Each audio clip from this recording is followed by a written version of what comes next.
Yay, you're here. Okay. Yes. I was like, maybe I'm trying to make myself look less dull.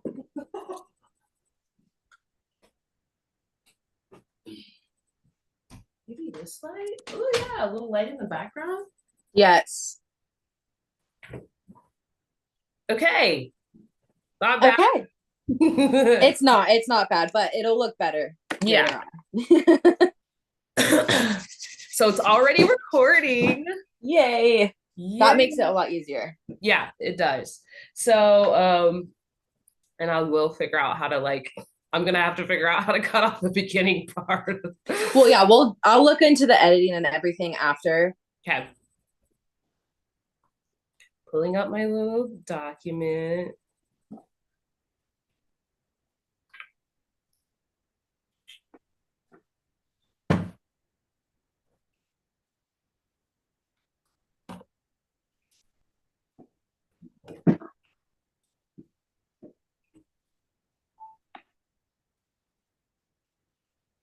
Okay, cool. Hi, Tristin. Hi, Yvonne. So this is our first episode of Alchemy with Y plus T. I like the name because it kind of sounds like an equation. Yes. Yeah. Totally. And that's I love it too. It's short and simple, but gives a little mystery to it. Yes. And alchemy is all about the equation and stuff. Hold on one second, because the cat actually just opened the door. Aww. Sonia.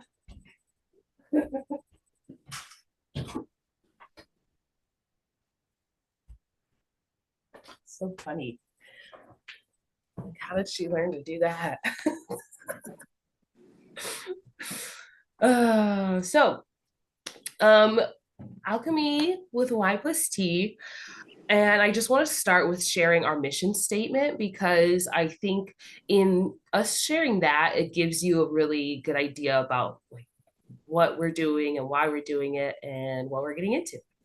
So Alchemy with Y plus T is a love letter to the wise and the wild, and discussing the mystical, the mundane, and everything in between. Figuring out how we as humans manifest our dreams into reality. Beautiful. Exactly. Yeah.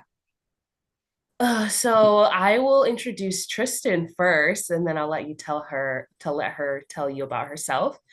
Tristin just gonna do reverse roast style. I love her so much. She's such a badass and so wild in all the best ways, in the way that she lives so close to the earth. And one of my favorite things to tell her is that she is just for her age, incredible. She is even a home owner on the wild Big Sur coast, one of the few that are fortunate enough to do so. And yeah, tell us about you, Thank you, Tristin. Yvonne. I love you. Love you. I am a licensed practitioner with roots in the Central Coast of California, not too far from Big Sur. I found a deep connection for holistic and alternative medicine after a personal injury a few years back. And that has created me into being a forever curious young girl at heart, thriving in dynamic environments, and currently on a journey with Yvonne to find community where we can share love for the unseen. Yes. And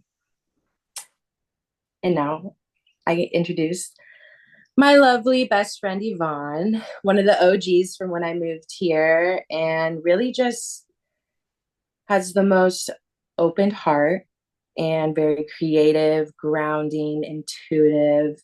I could probably go on and on about everything. So inspiring, but also keeps it real and not like too woo woo and out there and like un what's the word that I'm looking for? Digest, like being able to digest it. Yeah. So I love you for that. Thank you, Tristan. Mm. And yeah, so my I would say I don't love all the labels and things like that, especially when it comes to like the mystical world and stuff, but certainly would consider myself a mystic just in the way that I love to lead my life by incorporating all of these esoteric principles. And also I'm a yogi. I've been practicing for over 13 years and teaching for over 10 years. So considering myself a yogi just because I'm by no means a master and teaching, I have just learned to become a student forever of the practice and always learning and challenging myself to grow. And I'm a lover, like lover of people, like my beautiful Tristan here, lover of life and an adventure. And so with that comes like always growing and expanding and opening my heart to new scenarios and new experiences, which is basically what we're doing here, and wanting to connect with more people who are in that mode of wanting to expand and have community and feel supported in living whatever type of life you want to be living, whether it's magical or whether it's just orderly and organized. Yeah, exactly. Yeah. And being able to come back to yourself and be like, this is, I created this as well, and be able to notice that and witness that rather than just free willy nilly doing it. Yeah, like heaven on earth is the goal, because I Yes. don't like, I'm not a religious person. I'm deeply spiritual, but I believe in the way that we talk about heaven, depending on if you're religious or not or spiritual. I think there's a way to really make it realistic and attainable by just seeing how you can make your life that beautiful thing. Like, why would we wait till after we die and hope that there's a heaven that has everything we want and we can just create it now? Exactly. Yeah. So let's get into it. um we'll do a little embodiment practice, and then we'll do a little energetic alignment, kind of a meditation too, to bring everybody here and like just ground into this magical moment we're experiencing together. Yeah. Get those first episode jitters out. Mm-hmm. Do you want to do the embodiment practice first, or should I do the meditation first? I'll do the embodiment first. Beautiful. All right. I'll invite everyone to shut down their eyes, find a comfortable position, sitting, laying, anything that you feel comfortable in. I invite you to take a few deep breaths in, noticing where your heart rate's at. Maybe if you have a busy mind, just noticing your breath.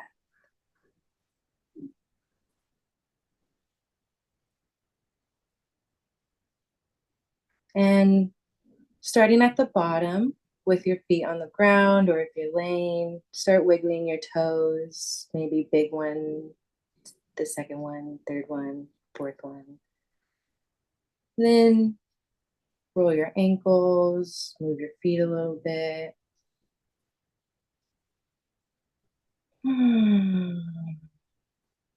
Moving up the body and just wiggling your calves slowly, maybe touching them, squeezing them. Moving up to your kneecaps.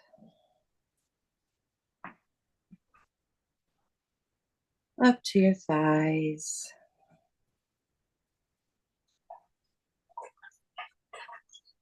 Noticing how your breath is feeling, moving your body and getting that circulation going.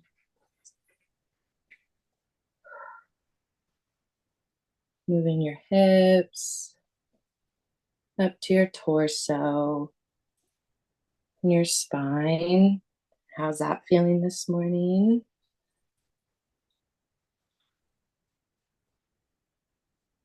And shoulders. Eventually, you'll probably start to feel that you're moving in all sorts of directions. Moving to your arms, circling them, maybe squeezing them or shaking.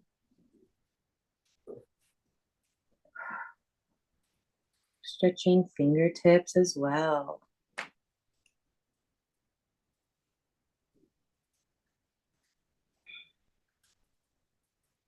Coming up to your neck.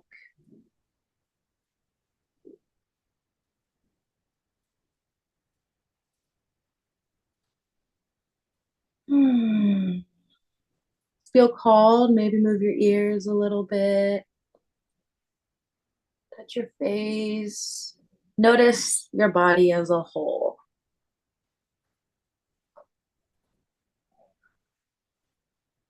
And I invite you to take one more breath in through your nose.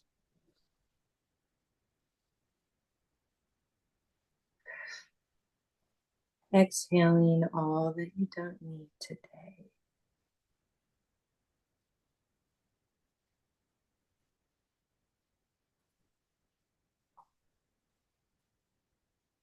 Fluttering your eyes or doing anything that gets you ready for. That's so nice. I feel a lot more calm now. Good. Yay. I feel a little jittery, but Yeah. Okay. yeah. Well, hopefully I can help with my little meditation here. And now, since we've kind of brought the body into this physical moment and kind of activated in all of the parts and stuff, I want us to just bring our awareness to the specific energy systems. And we work with them as chakras in yoga, but really you can just think of them as where the energies concentrate within the body. That's why we have like organs and tendons and certain connections in certain places, all for good reason. So, starting, you can just keep your gaze soft or close the eyes again. And with our root, connecting to that energy, that chakra, and allowing ourselves to feel a sense of safety, security, and being held by the earth, connected to all of life that is living here on this planet, and connecting to its core, imagining the heart of the earth and your heart being one. And then moving that up to our sacral area, the chakra just right at your either your yoni or where your testes, wherever the genitals are. That's the word I was looking for. Feeling just your connectedness to your root and feeling a sense of balance from this space, this chakra. Feeling yourself able to be fluid and feeling yourself connected to your passions and those drives, moving it up into the solar plexus, our second or first brain, depending on what you believe, the belly, the stomach area, connecting to our sense of power, connecting to our ability to have strong will, and connecting to our creatorhood and what it takes to manifest dreams, aspirations, and goals into this reality. Moving upwards to the heart space, our chakra, right in the middle of the chest, connecting to all that we love, connecting to our support systems energetically, just feeling fully supported. And if you have no support system or a small support system, just feeling connected to yourself in this moment and the love that you have for you. And moving that towards the throat chakra, connecting to that space of expression. That's like we'll be doing here today. Allowing yourself to express and connecting to that communication so that we may be clear and connecting to breath. So that way we remain in the flow. And moving our awareness up to the mind's eye. I like to call it the first eye, but known as the third eye. And connecting to our intuition deeply, connecting to our true north, our calling, and being fully guided. Connecting deeply to the beyond and the unknown, that subconscious realm. And moving the energy and acknowledging it towards the crown, connecting to all of those that came before us, connecting to the energies that imbue us with life, and connecting to the highest possible reality and our highest selves. And we can bring just both hands in, touch your thumbs to your sternum, palms together right at your heart. And we are aligned for our conversation today.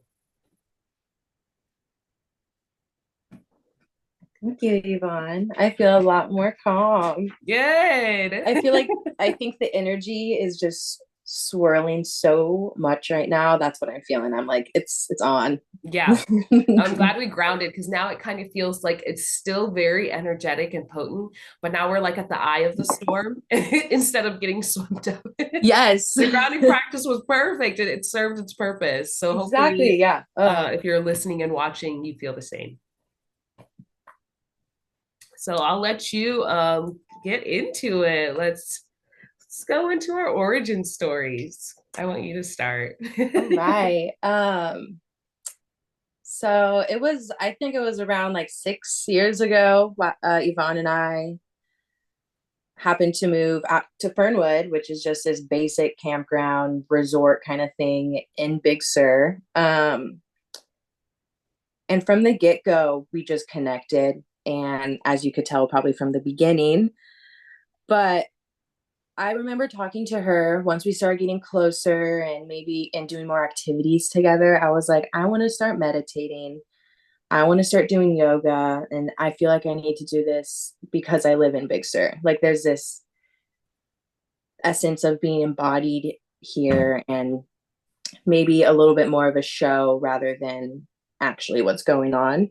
Yeah, But because Big Sur is like super potent. There's rivers, there's oceans, there's mountains, there's giant redwoods. So for people who aren't familiar with this area, it's like, yeah, there's a different kind of vibe once you're here and you're like on the land. To visit is one thing, but to like become that like steward, I think that's a feeling yes, that you definitely felt, I feel, and a lot of people here feel. And you can listen to it or you can try and ignore it.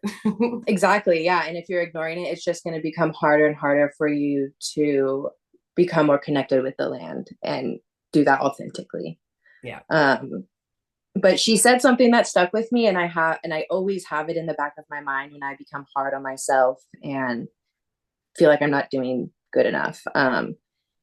And she said, sometimes, Tristin, it's not about specifically doing those practices, but doing meditative activities or practices. So practicing massage for me is like I get in a meditative state, I get in a flow, and after I feel so energized.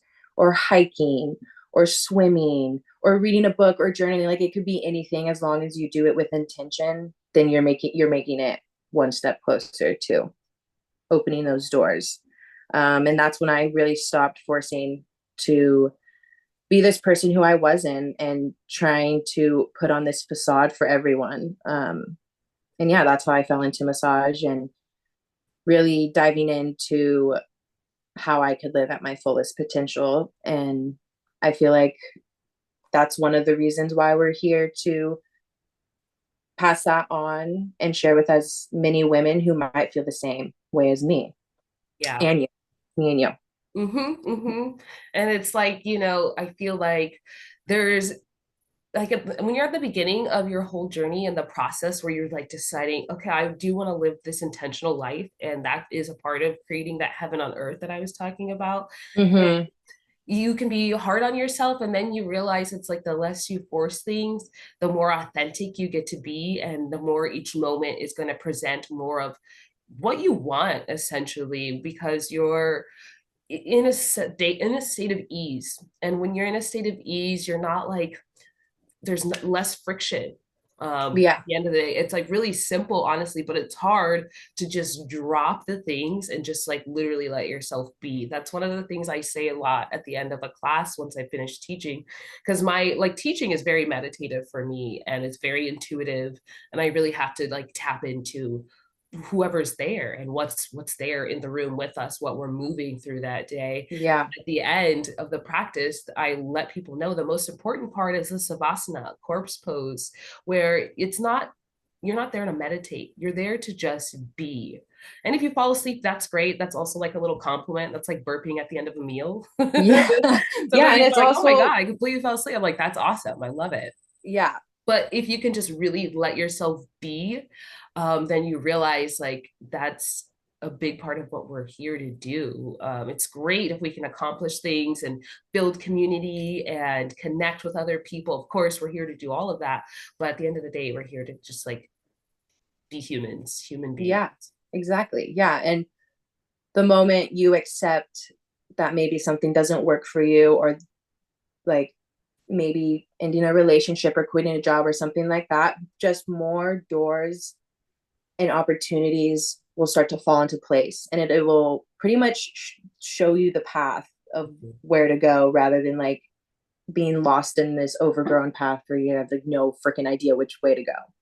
Exactly. So, my going into my origins, and yeah, it was so the timing was beautiful. It always is, you know, when it comes to those, when you look back, this movie I was watching, it was like this animated movie. I can't remember the name of it last night, but the one of the main characters kept saying that life only makes sense in reverse, but you have to live it forwards. Like looking back, you could be like, oh, that moment, these are the milestones and things. So like coming to Big Sur was one of those for me. Whereas like I was kind of just doing I was moving around before that and just going with my own flow. And the reason I ended up in Big Sur is because I got a job online and I was like, Yeah, I want to go to exactly. California. Like, okay, great. This job provides housing. It's going to make the whole process easy. And that was like 7 years ago. And then I left, I traveled some more, and I knew that Big Sur is where I wanted to be. Like, my heart had never felt so at home someplace, was one of the biggest things moving. Like, because I moved around a ton as a kid. I moved so many times in my life, and this is the first time I've really been able to like set roots. So back to 6 years when me and Tristan met, we were neighbors. I was thinking of a certain story, but we will share that with you on another episode. But we used to joke around about how we should just knock out the wall in between our apartments. Yeah. So we would have a little passageway to go over to talk to Yeah. each other and stuff. I mean, that's pretty much what it was. Yeah, exactly. Needless to say, we spent a ton of time together. And yeah, I just was in the state of trying to get things more established for myself with yoga, because it's always something. Everywhere I go, I can teach yoga, so it's always something I'm trying to get going, kind of that build it and they will come mentality. And yeah, I just was I would be either reading books, tarot cards, something. And if I wasn't doing that, I was basically hanging out with Tristan and Wyatt and their dog. And yeah, working at the little campground. I still work at the little campground now, but I'm really actively trying to work my way into working full time for myself. So yeah, that's kind of where it all began, I guess, with us. And now I am, I'm pretty, I've gotten all the way to kind of the height of heights that I can reach with yoga here in this area. And now I'm ready to expand it beyond our little local zone, which is hopefully I know this podcast is going to reach all the right people. And like, it's like, kind of that trumpet, like, okay, Yeah. we're letting our freak flag fly so that way you all know where we are, and hopefully next year we'll all get to meet at a retreat. Yeah, yes. I feel I'm in the same position as you. I'm not at Furman anymore. I am more of a caretaker, and I do massage kind of part-time. I'm trying full-time, but it's really hard because I don't want to get burnt out. It's very energetically sensitive. Um, but yeah, feeling stagnant, and not that my work is going to waste, but I want to be able to see the progress someone is making, or if like what I'm doing is doing nothing. Like working at a spa isn't necessarily satisfying my potential, but I'm not upset about it. I'm just like ready for something bigger. I'm like, Yeah. I'm meant to do something bigger. And Mhm. I obviously can't do it by myself because it takes a village to do anything. Yeah. And yeah, I think this is going to be a platform where it's ever expanding. Like Yeah. who knows where it's going to go. Mhm. Yeah, I think like where you're at, I've been there too because I was teaching yoga at the one of the Hyatt properties. So it was like a very corporate scenario.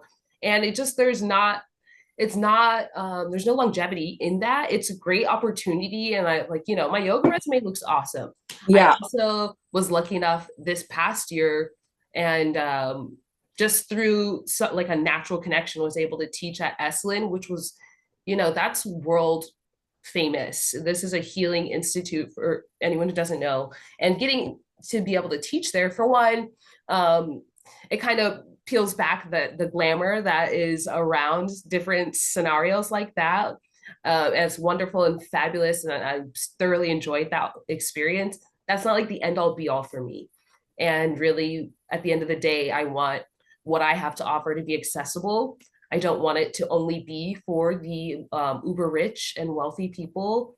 And I think that also what we're doing here is building and connecting with those of us who understand that it's within our own power to be sovereign individuals and connect in the ways that we want to connect and like make money in the ways that we want to make money and work for ourselves and be entrepreneurs and whatnot. So Yeah. yeah. And yeah, I also am certified in Esalen massage. That's my main practice right now. And there's just so much potential because it gets so much deeper than that surface level of massage. And I feel like I want to go deeper. I need it. I'm craving it. And so, but that's why I'm saying it's not the end for me either. It's something that's going to keep going. Now it looks a little good. Yeah. I mean, we're babies. Yeah, exactly. I'm just a little baby. Little baby. Oh, yeah. And like, so we kind of talked about what's really alive for us right now, but I think I want to just, so I was listening to a pod. I'm always drawing inspiration from anywhere I can. And I was listening to Michael Beckwith. He is a like pastor. He has a healing center. He is just an incredible person. If you don't know him, I highly recommend any of his podcasts.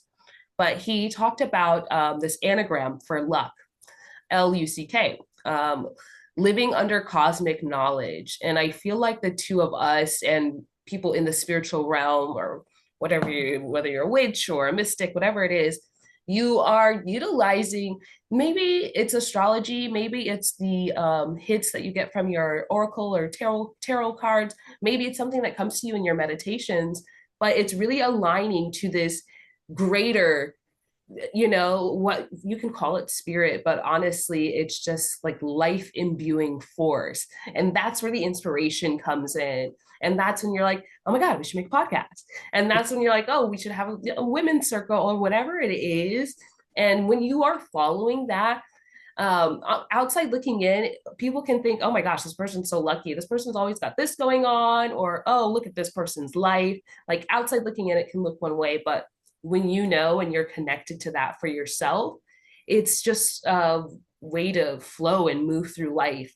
So I wanted to like, I think it's just really relevant for where we're at because you're doing your thing, I'm doing my thing, and we've unfortunately been separated by a road closure for like 2 years, and we're not letting that stop us. No, never. I feel like that the road closure is huge. There is a large but small community here in Big Sur, and it just is cutting us off from everyone. So I feel like that's a little bit of a damper on a lot of situations. Um, Yeah. Backing up what you were saying about how living here and being fluid in it, and people say we're lucky. I have so many people when they're like, oh my God, you live in Big Sur, it must be so magical, it must be, you're so lucky. I'm like, I am lucky, but also, I'm in my fluid routine of life, so there are like challenges and other things in my life that I'm working on, and so it's not all fairy tales and freaking sunshine up here. Yeah. And you got to do the work in order to really feel all of that. Yeah. And like in yoga, what is believed and taught is that your external reality is only going to reflect your internal reality. So to that point, it doesn't bother me because I've learned like I'm pretty unbothered. Like I don't get easily bothered. Like you could try. I love the challenge, but um to say that it's luck, I just remind people that, oh, you're so lucky to live here. And I generally respond, I'm fortunate. Like, yeah, no, it's beautiful. I love that I get to steward this beautiful place, but I didn't just like land here. I didn't just like Yeah. fall from the sky and end up in Big This is Sur. it. Like, it's a matter of making choices, and it's a matter of like really listening to your heart. Like, I've always followed my heart, and moving out here. My whole family's on the East Coast. They're like, "What? Where are you going?" I'm like, "I don't know. I'll find out when I get there." But I'm going west. I'm going to the other side of the world. Yeah, it's luck, whatever you want to call it. But like it's tapping in, it's tuning in, like what is it that your heart truly desires? And the Rumi quote that you'll see everywhere, especially in the healing community: "What you seek is seeking you." So follow that. I wouldn't have never met Tristin. I couldn't imagine my life without her. Yeah, seriously. Like, I don't know where I would have been, who I've been hanging out with, Right? like, what I would be doing right now. I could be in a back app shooting up, Yeah. but here I am. Right? What am I? Oh my God. Oh, so and so like our why. I think we talked about that quite a bit, but in case it's not clear, I feel like we've been pretty like we haven't rambled too much, but in case No. it's not clear, our why is to connect with anyone who's going to come across this, and connecting really like humans underestimate how much we need each other.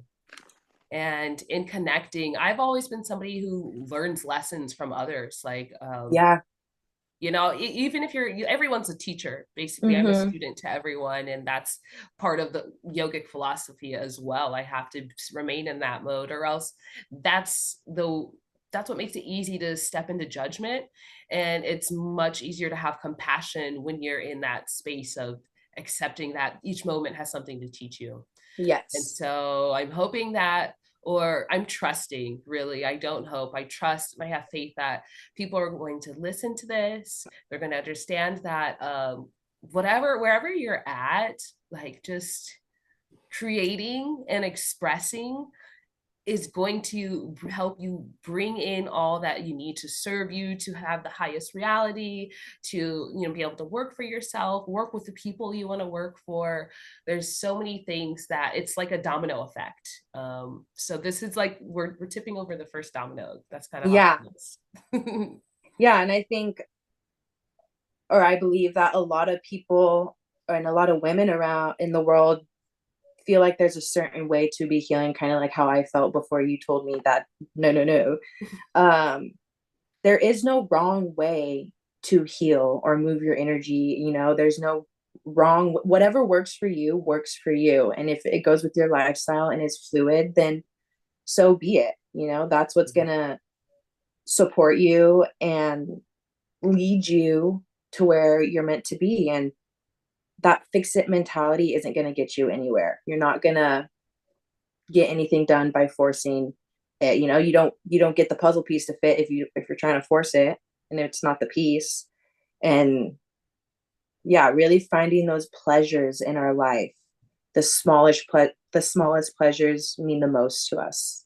And that also goes to how energy flows, and energy is subtle. and maybe finding pleasure in those subtle energy movements and moments is what will help expand you and become more accepting to where you're at in life. Yeah. I feel like, but when people are around us, they can tell we're very like loving, open-hearted people Yeah. too. And I don't, the one thing that I think a lot of them don't realize is that's because that's how we are with ourselves. Like you have to be like that with yourself, or else you cannot have that much compassion for other people around you. So Yeah. honestly, yeah, ditto what you said, everything you said, right on. And accountability, I think, is a huge one as well. I really appreciate us working together because you're holding me accountable for, dropping into my body and actually intuitively working on things, which I don't mind. I love doing that. But I need a guidance sometimes. I need to outsource because a, I feel like I have so much energy in my body. I don't even know where to start. And outsourcing is kind of what we did in the beginning of the podcast: grounding, meditating, tarot cards. Maybe you want to do a women's course, or you listen to podcasts, and like there's so many different ways to do it. But how much are you doing that and not following through with anything? Mm-hmm. Like, how you took this course, you left this course with tools, but are you using those tools, or are you just going to your old ways, which is making it so much more difficult for you, or making it a lot more of a Yeah. word, like confusing almost, because you're like, I have it, I've seen it, but what, I still don't know what to do. And that accountability comes back and being like, I have to take accountability for my own power and claiming that and being embodied. Yeah. It's like full circle to that, being a sovereign creator. Mm-hmm. And it's all the little things that make a work of art. So like one more time, like back to our heaven on earth discussion, where it's like I'm not living heaven on earth because of the home that I live in. It's not because of the things that I have, but it's because all of the tiny moments that make my life feel so rich, and really being present with them, even in moments where where They might not be it's noticeable. harder to Yeah. acknowledge sometimes. And yeah, we're gonna do what we'll do, Tristin, is just make a part two, and then I'll just call you right back because our thing's gonna end. It is. I know. You see it at the top. It says 2 minutes, 12 seconds. I don't see. Well, mine is telling me, mine is like, bitch, we're about to stop recording. So we have to start a new one. I thought this was whatever. Let's just start a new one real quick. Okay. Okay. Perfect.